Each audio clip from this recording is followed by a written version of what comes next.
പാദ്രെ പിയോ താമസിച്ചിരുന്ന സാൻ ജോവനി റോട്ടോണ്ടോയിലെ കോൺവെന്റിൽ അദ്ദേഹം പലപ്പോഴും രാത്രി സമയം കാലടികളുടെയും ശബ്ദങ്ങളുടെയും വിളിച്ചുകരയുന്ന ശബ്ദങ്ങളുടെയും അനുഭവമുണ്ടെന്ന് പറഞ്ഞു.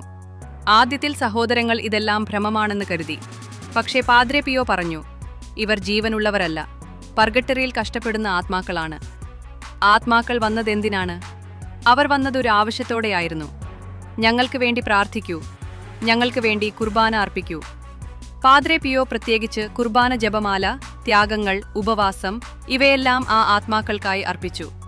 ഒരു പ്രശസ്തമായ പ്രത്യേക സംഭവം, ഒരു ദിവസം പാദ്രെ പിയോയുടെ സെല്ലിൽ ഒരു പുരുഷൻ പ്രത്യക്ഷപ്പെട്ടു. അയാൾ പറഞ്ഞു, ഞാനിവിടൊക്കെ ജോലി ചെയ്തിരുന്ന ഒരാളാണ്. ഒരു വലിയ പാപം പരിഹരിക്കാതെ ഞാൻ മരിച്ചു. നിന്റെ ഒരു കുർബാന എനിക്ക് സ്വർഗവാതിൽ തുറക്കും. പാദ്രെ പിയോ ആ ആത്മാവിനായി കുർബാന അർപ്പിച്ചു. അടുത്ത ദിവസം അതേ ആത്മാവ് വളരെ പ്രകാശത്തോടെ പ്രത്യക്ഷപ്പെട്ടു. നന്ദി പിതാവേ, ഞാനിപ്പോൾ സ്വർഗത്തിലേക്ക് പ്രവേശിക്കുന്നു. ആത്മീയ സന്ദേശം.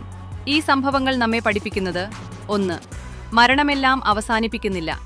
2. മരിച്ച ആത്മാക്കൾക്കും നമ്മുടെ പ്രാർത്ഥന ആവശ്യമുണ്ട്. 3.